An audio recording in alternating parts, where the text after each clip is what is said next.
Welcome to Truth Be Told, Transformation. I'm Bonnie Burkert. Today I'm very excited to speak to a very gifted intuitive reader. Her name's Ginger Pullman. Ginger, welcome to Truth Be Told. Thank you, Bonnie. I'm so happy to be here. I knew you were going to call me. That's how intuitive she is.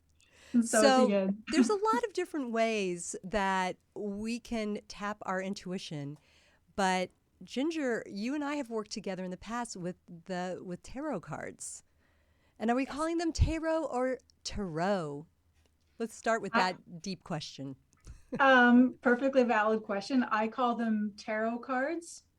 I think it's perfectly fine if people pronounce them, tarot. Like that's fine. That's cool. And I think John Lennon even referred to them as the tarot in one of his songs. I can't think of what it was, maybe which one of his songs it was, but he called them the tarot. I'm like, the tarot. John Lennon, honestly. If you're listening, you let us know if you know that John Lennon song. Which song is it? Talking about I the don't believe mystical in. cards. We'll Yeah, it's like I don't see. believe in the Beatles. I don't believe in the tarot. I believe in me. Give us a little background on how you migrated to using the cards.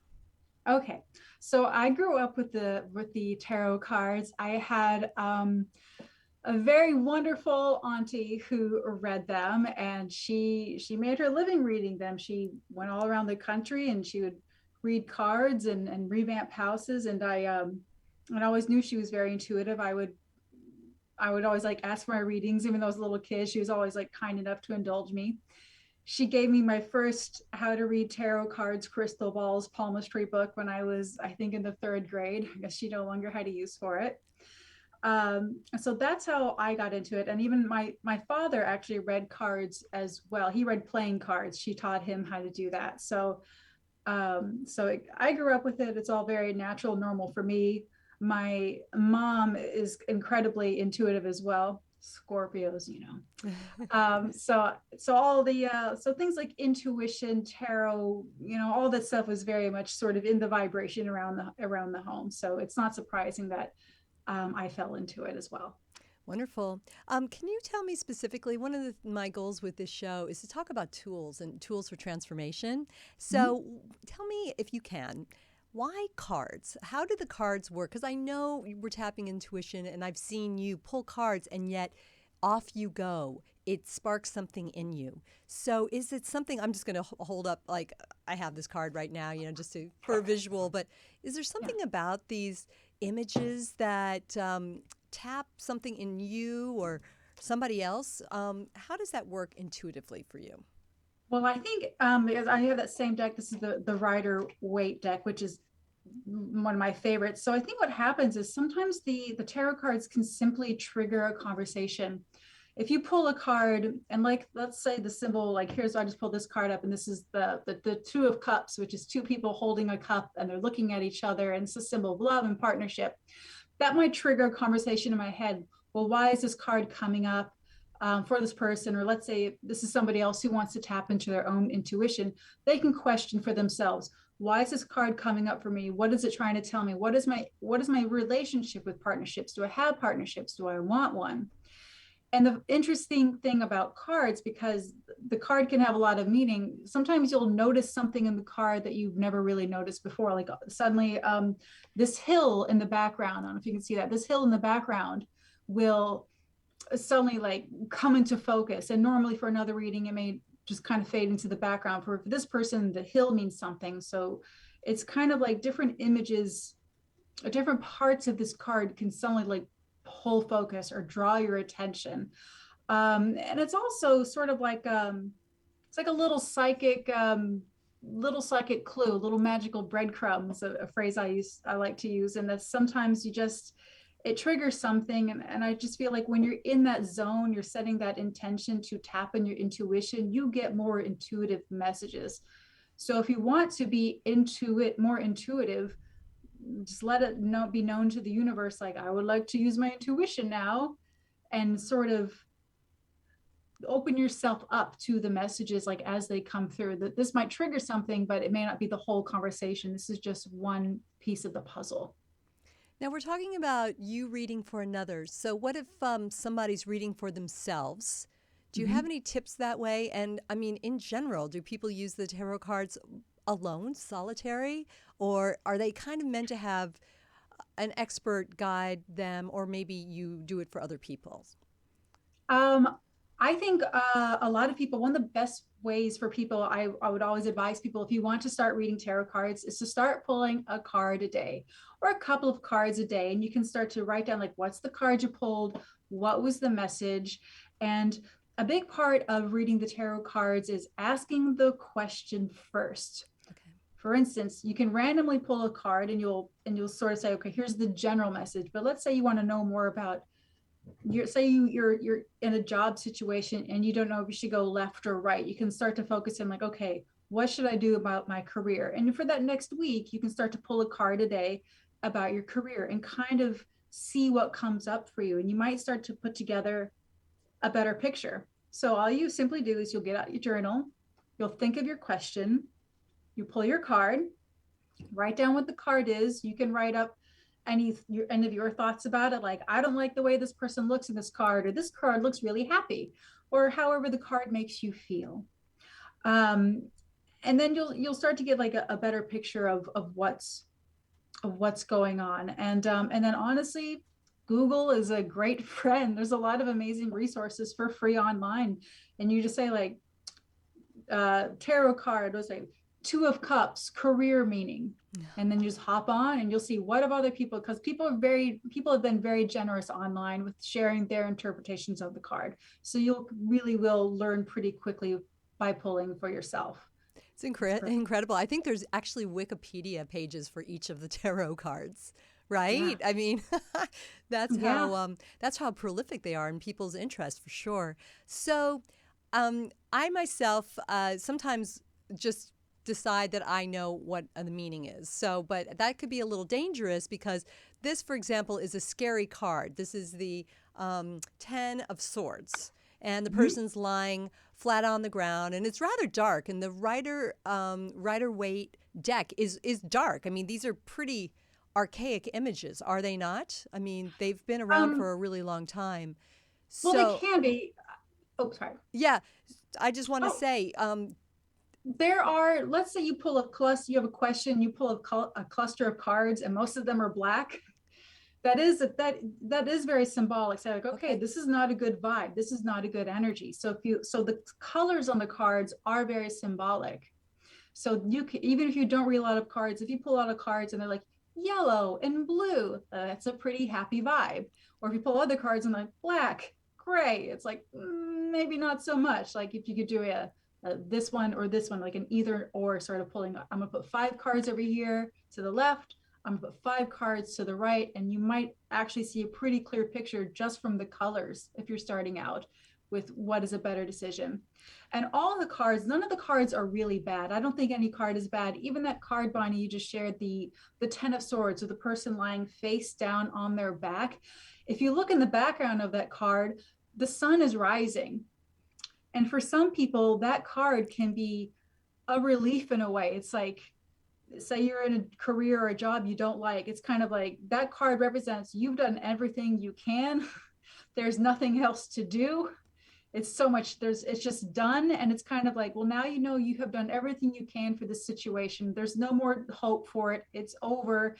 And it's kind of like sometimes a new chapter can't begin until one closes. And that's a sad thing, but it's also, isn't it kind of a relief to say, like, okay, this is really done. I'm ready for a new chapter to begin. And that's okay.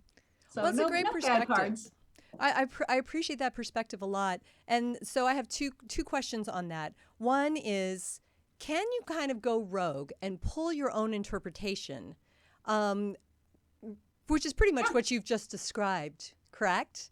Versus going in and finding what the interpretation from whoever knows how many different people are out there that talk about the meaning, and perhaps they're slightly different, the interpretations. But I think I'd like to, a takeaway from this point for everyone listening is, it's okay if you don't know exactly what the meaning is, but don't default to the dark. And I think this is such a huge message in general, right? So I'm looking at a card that has a guy face down, or girl, and there's 10 swords in their back, yet maybe you're just, it doesn't necessarily have to be death. There's no blood or anything like that. There's So no blood. maybe it's just symbolic of done. Could And be thank you. symbolic event.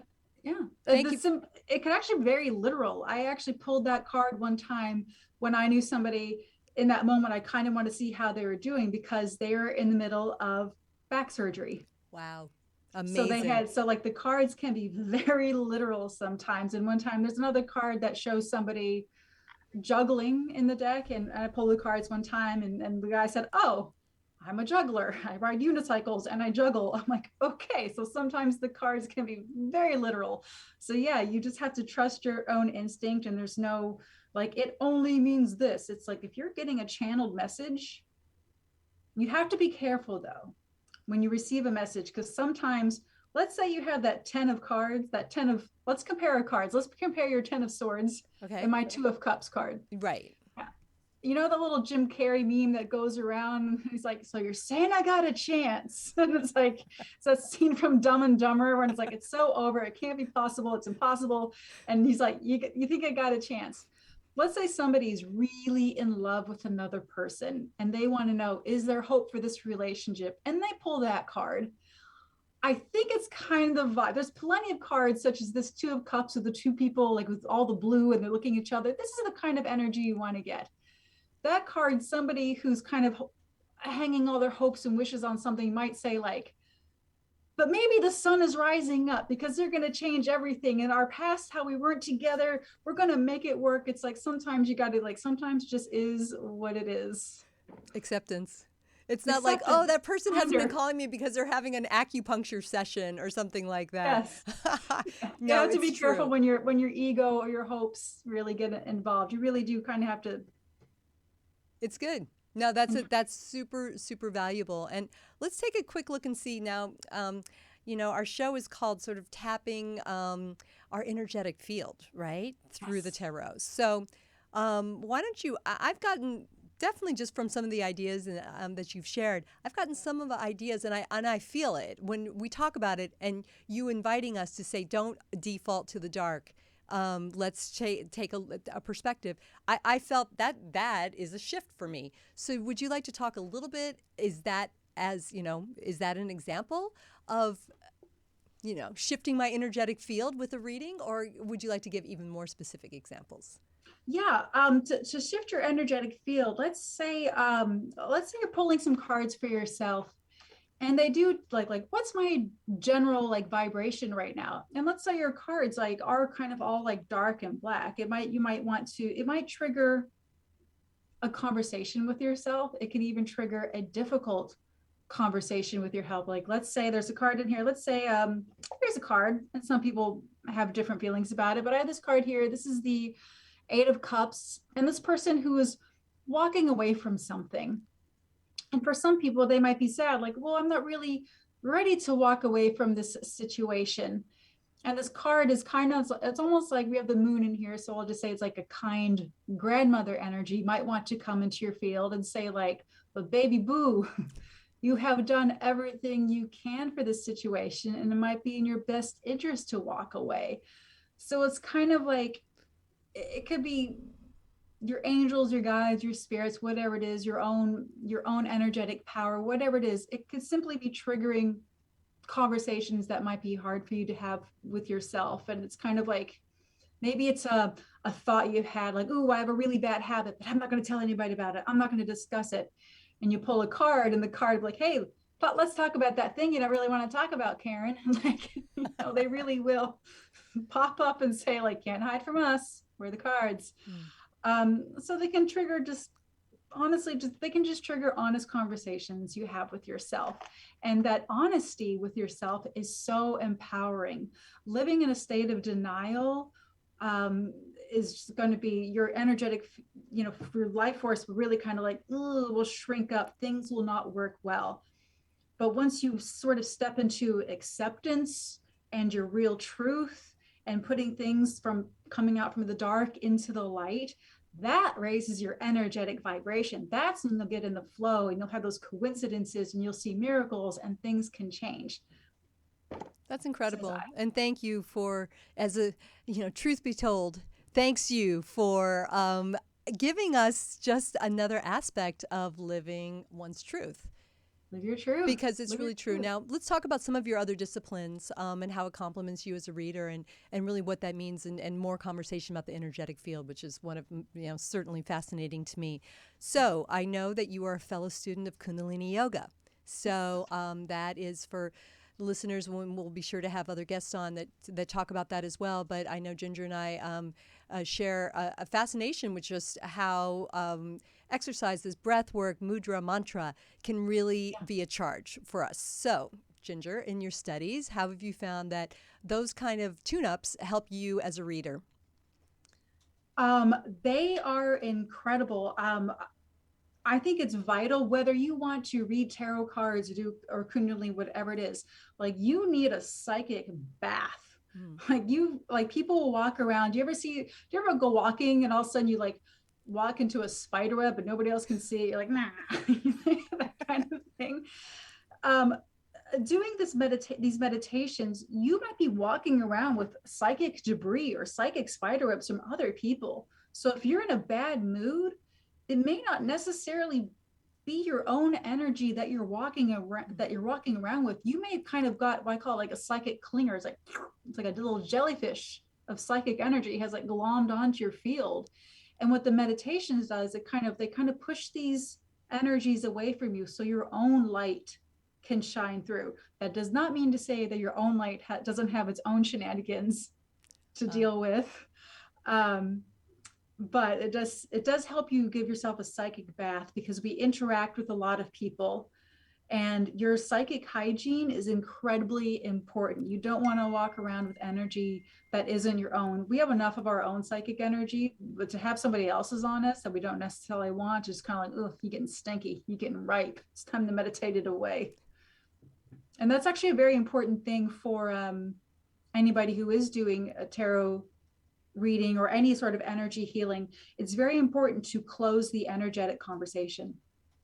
I like to visualize a phone between myself and a client. Like I'll picture the name and the phone, like the old school phone, will like click and to kind of like throw that phone off into the universe and break some like psychic sticks. I picture some sticks breaking the connection and all that stuff. And then calling back in your own energy, which using any sort of a Kundalini meditation to draw your own energy like back in your own life force to clear out whatever you got stirred up by connecting with theirs is vital for your health and your well-being. So that's a huge part of reading, is to clear your own energy. Fantastic. I think that applies not only to a reading. I mean, clearly, when we're sort of tapping a tool like the cards or other things, it's important. But boy, there's a couple work phone calls that I probably need to do the same for Zoom calls Yes. and whatnot. Right? I Yes. mean, it's. I did a powerful meditation, Bonnie, and I could not believe what happened. I was doing this meditation and I had this visualization of pixels coming out of my system. And for me, I was realizing, oh my gosh, this is all social media and energetic pixels, because you put your energy out there in a certain form or another. Your energy is going out there in the universe, or people are seeing your energy and they're plugging into you a little bit. It's this exchange. So every now and then you kind of got to clear all this stuff out. And it's not a big deal, but I was very surprised. I literally saw, and I wasn't, this was not my intention with this meditation to do this, but I saw pixels falling away. And it was all the electronic stuff that we deal with. That's great. And just for everyone listening, it doesn't have to be specific to Kundalini yoga. It's just something that Ginger and I happen to share, and we're always happy to answer any questions about that. But there are some beautiful ways to clear, and some of it can even be as simple as going out into nature, hugging a tree, petting your dog, right? Or kitty. All of Put that your can feet on the also ground. be very clearing. So I have another question for you about doing readings remotely, because you and I have had a chance to mostly work in person, but I know that people can contact you remotely. And what is it like tuning into somebody? I had a question from somebody else recently as well. How can you know if they're not actually touching the cards, or you're not there in person feeling them? Please explain that. Well, it's almost like we're all sort of, your computer has like the cloud, like, oh, my photos are stored on the cloud. it's kind of what we're doing, like psychically, like, I'll see you on the astral, like we'll connect on the cloud. The person does not have to touch the cards to have me read them. And actually there are many readers that prefer their client not touch the cards. I mean, that's somebody's own personal choice, whether they want to do that or not. But no, the person does not have to be there. And it really is, because it's not like if I'm reading somebody's cards, I need to reach out and like, I need to touch your forehead now. Like, I don't need to touch anybody to read them. So if they can be there, that's great. But the reality is, like, it's such an astral plane sort of, I guess the best way to describe it. It's kind of like my vibes are going to connect with your vibes, and we'll link up and we'll get the message that we're supposed to get. So they don't need to be there. Would you like to do a reading for us right now? Would it be Yes. possible? And and explain how it would work for somebody that isn't watching at this moment. They're when they watch later. How would that work? Give us. Okay. Yeah, thanks. So what we'll do is, for a situation like this, we'll do an anytime, any place message. So whenever you're hearing this message is for you. So think of a question on your mind. It could be, I'll say, like, it could be a yes or no, but we'll just do a general vibration card, like, what's my vibration around work, or what's my vibration around love? Because those are usually the most common questions, like work or love. But whatever it is, we'll just say, like, what's my general vibe around? And audience, you fill in the vibe with, like, what's your question. I will pull 2 cards. And before I reveal the answer, I want you to think in your mind, my answer is from card number 1, or my answer is going to be from card number 2. And then I'll interpret both of the cards, and whichever you picked, 1 or 2 beforehand, that is probably your message. So that's how that will work. So go ahead and think of your question. I'm going to do a shuffle. And we're just going to get a general vibration for you. All right. So I pulled card 1, and I pulled card 2. I'll show them. This is going to be card number 1. And then this is card number 2. So you can think of your question. What's your vibration? And we're going to start off with card number 1. So if you chose card number 1, here is your general vibration. You guys have the Page of Cups. It's time for you to tap into your creativity, or it might be time to spend time with your inner child. You also may have been taking life a little bit too seriously right now, and it might be time for you to have a little bit more fun and to use your imagination. And it could be that you might have creative talents from childhood that you might want to bring back into your life now. If you were an amazing painter, dancer, whatever it is, a kid, you might want to bring that thing back into your life. That could be a really good vibration for you right now. And it's also a really great time for you to tap into your own intuition, because this is a very intuitive card here. So have more fun, be creative, and tap into your inner child or their talents, or even just spend time with kids. So that's the message from card number 1. Fantastic. And for those of you that picked card number 2, you guys have the 8 of Wands. You need to stop hanging around. You need to get things done. This is a great card for travel. So if you have been thinking about taking a trip or moving, the answer is yes, you want to go ahead and do that. If you have been thinking about starting your own business or getting a new job, put your resume out there. Start to put things in motion to make this happen. And the reality is, I don't think you need a lot of partnerships with this card. There aren't any people in this card. This is just somebody like, I'm going to put all my effort and my energy, and it's going to be very focused and just going and doing the damn thing. So get moving, do your thing. Change is in the air. You have a lot of fire and creativity, and this is very focused energy right now. So if you've been thinking about doing something, the answer is yes, yes, yes. Go for it. Go do it. You got this. And wherever you are now, if you grab onto this energy, it's going to be very different in about 6 months. So those are my messages. Thank you very much. Fantastic. Thank you. I'm actually pulling from both cards, if that's all right. I'm No, going. no, that's, you know what, for some people, they will intuitively feel like both of those messages were for me. Like, so if there's some people do have that feeling of like, I needed both of those. I needed that combination. So great. that's fine. Thanks too. so It's much. all- Just a little sample reading, everybody. And little you sample can data. find Ginger. Her website's right there, and she'd be interested to talk to you. So, Ginger, one of the other things that I know you have become very adept at is studies in past life. So what is that? Is that a regression? Is that, how do you work with past life information from people's spirits? I have some visualization techniques that I do to get into that space to read somebody's past lives. I can sense whether a person has had a whole lot of past lives or if they've only had like not so many. Not all past lives, in my experience that I've seen, are from planet Earth. I have, seen people like they're from.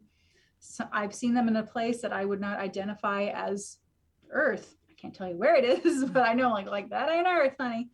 Um, so yeah, that can happen, and it's interesting because people sometimes will bring their energy from a past life into this one. Um, People, I don't want to say, I don't want anybody to take any fault for any illnesses, but some people could have certain illnesses, come forward like into this life. Or some people can have some sort of an injury in a past life, and it will correspond to something that they're dealing with now. Or I remember reading for somebody once, and they had an issue with part of their body, and I said, and I wasn't expecting to see any energy like in that space. I kind of looked at their overall space, and they were getting all this energy. Let's say it's on this side of the body, because I don't want to talk about, but they have all this energy over here, and I was like, okay, what's all that energy doing over here? So I kind of zoomed into their past life. Holy moly. I saw this tribe of people from somewhere staring back at me, looking at them, arms crossed, saying like, don't you dare fix that. We did that on purpose. So I don't know what went down in this person's past life, but there were some tribes people very mad at me for even daring to like question it or look at it. And I was not expecting this energy at all. Like I always say, like when these things come up, like I'm a creative person, I am not that creative. So I'm just reporting back what I saw. And it was very interesting. So it's basically somebody did something in some past life, and this just, it wasn't a huge thing they were dealing with, but it was just there and had to do with whatever they did in a past life. So it was like, there it is. Incredible. I'll just share quickly my experience with past life. I mean, from the first time I ever did it, I didn't quite understand what it was and how it could be. And basically, when things would come through for me, either I would have visions or I would be told things. I found that whether it was, I mean, who will know if it's ever true, but I found that it gave me information in the here and now that helped Yeah. me get over something I was dealing with, just shift off of something I was spiraling on, some anger, some weird relationship or something like that. So I just wanted to give my 2 cents worth in terms of how that can be interesting, an interesting addition to a reading is to look back and on different, I guess, different dimensions, right? I mean, they Yeah. say it's all happening at once. So Yeah. It's all now. yeah, It's, indeed. it's all now. And very So healing. So, Ginger, one of the things I want to ask you, as you know, truth be told, has been a big supporter of Contact in the Desert, and I know that you yourself have also you've attended through different years, and just wanted to get your take on where things are at. Do you ever have any of those energies of the beyond show up in your readings? Do you ever tap the cards to see what the future holds? So I just thought I would kind of tie in interest that our audience has with your own personal interests. Oh yeah. Yeah, for the UFO things, I haven't connected using the tarot cards with beings from like another like place. Um, but I do believe that we have and like do like have visitors here. I have had my own personal like visions and like visualizations. So, like I've seen some things, man. So I don't doubt that quote they are among us. But I have not used a tarot card to see. Since we're asking, I don't know. Let's just see. Is there anybody here right now? I actually had an experience when I came. I'm visiting my parents right now, and a very strange experience happened. I got out of my car, and as I was getting out of my car, my spidey senses kind of like triggered up, and my family sees stuff fly. I'm in Missouri right now. My family sees stuff flying all the time overhead, like all the time, to the point where it's kind of like, oh, there's another one. It's wild. So I got out of my car. It was late at night. I was getting out of my car, and I just had this feeling of like, there could really seriously be a UFO nearby, which I don't think about all the time, but the thought really kind of like, whoop, like it entered like the space. I'm like, okay, there could really be something nearby. I go in my kitchen, and then all of a sudden, this like electric, like force, like electricity, like went through the house. The vent over the oven, like the hood thing, went off and on, like that thing turned off and on by itself. And I was like, okay, there's definitely something in the neighborhood. And I could hear outside, I don't know what it was, I could hear like this whoom, whoom, Oh my outside. And gosh. that sound, ever since I was a little kid, there's that certain sound I've seen in like alien movies. That sound has always like scared the bejeebies out of me. And I ran out to like to go like out of the patio to see like, all right, I don't want to look, but I kind of want to look. And like I got up to the patio door and I started to open it, and all of a sudden like every sense in my body said like, don't look outside right now, or don't go out there right now. And I'm like, if there's something going on, I'm the first like, I'm grabbing my sage, I'm gonna go check it out. But even I had that feeling. I was like, not today, Ginge. Go to bed. I just kind of like stood back and I slowly closed the patio door. I grabbed the cat and I ran up to the bed. I was like, Hiding under the something is covers. going down in Missouri, because I'm in Cape Girardeau right now, which is where we had a crash pre-Roswell. It was actually in my neighborhood, or not my neighborhood, but in this area. So before Roswell, there was Cape Girardeau. Thank you very much. Okay. So there Very we go. interesting. That Yeah. might just have to be another show. Another show. Wow. No, it's intriguing and scary, and I'm glad you didn't go outside. I don't know I don't think the sage wand and your little kitty were going to be enough, backup Yeah. for you on I'm not that gonna one. namaste my way out of that one. Yeah. So, okay, back to the energetic field. You're The in a energy. situation like that. I mean, one, you tuned in. Obviously, there were messages coming through. Don't, first go to the door, then step away from the door. Let's Mhm. talk a little bit more about Let's help all of us know how to listen to something like that. Good, bad, or scary. Good, bad, or scary. I always say that we're always getting magical breadcrumbs, and people will be connected. I know for you, Bonnie, like sometimes hummingbirds, Yeah. people, they're like little signs from the universe that always kind of show up, and you kind of need to recognize what are your signs. And some people like butterflies show up, and then like something happens, or I know it's a message from my grandmother. Um, or like the radio or your iPod, like that's a huge one for people. So if you suddenly have a song stuck in your head, or there's some song on the radio or whatever it is, and you can't get away from it, look at the lyrics of that song. What is the message behind that song? Or you can even do a deeper dive, like, well, who wrote the song? What is it? What is it about? Like, who are the songwriters? You really kind of do a deep dive on why is this always coming up. Those are some things you can do. Um, and also, if you're ever delayed, people say like, oh, I'm so mad, I can't find my keys and I have to go to this meeting. Take a minute to say thank you, because a lot of times if you can't find your keys, you're simply being delayed. It can prevent you from getting in a car wreck. I don't know, I think this has happened to many people. Yes. They're delayed by a little bit, they can't find their keys, then they get on the road and then they see a car wreck and they realize, if I would have left on time, I would have been in that car wreck. So you really kind of got to give thanks, and giving thanks can really boost your energetic field. It's like if you have a Atti- team of angels working overtime saying, hey, look out for me, and you give thanks to them, like, oh, they notice we're doing a good job, well, we'll just do some more things for you, or because that's what my angels sound like. the So attitude always of give grat. thanks. Yeah, exactly. Attitude of gratitude. Attitude of No, it's gratitude. so very very important. So, any closing thoughts on people maybe figuring out getting their own deck of cards or something like that? I mean, tell us, bringing it Yeah. back around to the cards. Background to the cards. I say go ahead and get your own deck of cards. I personally highly recommend the Rider Waite deck. A lot of people say this is the first deck you should get. There are many decks out there. Go with what you're drawn to. However, I will say that this deck, the symbolism in this deck, it's so rich. There's so much in this. And like, yes, you can have Kitty Cat Tarot. I have it. But but really, I do highly recommend getting the Rider-Waite deck for your first one, but obviously get any deck you're welcome to, and just get a journal and start to ask yourself a question a day. And when you're opening yourself up to this energy, you kind of open up, your auric field, and to be receptive to get these messages, and you're kind of building upon itself. That's where attention goes, energy flows. Know what I Very mean, good. Jelly Bean?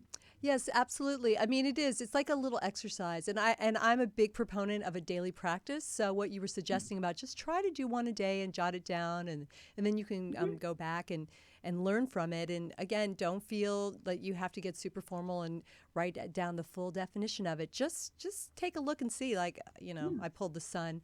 Obviously, Yay! that Ginger pulled a reading for me when I was in Hawaii recently, and it's like let's take an overview of what my time's going to be like here, and it was the sun. It So, was and it fun. really was very true. Yay, that makes me so happy. Yeah, So it was the cards are for everybody. Everybody can read. Everybody's intuitive. It's just a matter of tapping in. You can do it. You can change your energy. Everybody can do stay true to you. Thank you it. so much for talking to us. I hope that everybody has a chance to find Ginger on her site and on her socials. And until the next time, I hope you'll come back and see us again, Ginger. And thank you again, Satnam, as we say in Kundalini, and Namaste to everybody. Stay tuned for future episodes. Tony Sweet is on every Friday. And I look forward to our next time together. This is Bonnie Burkert for Truth Be Told, Transformation.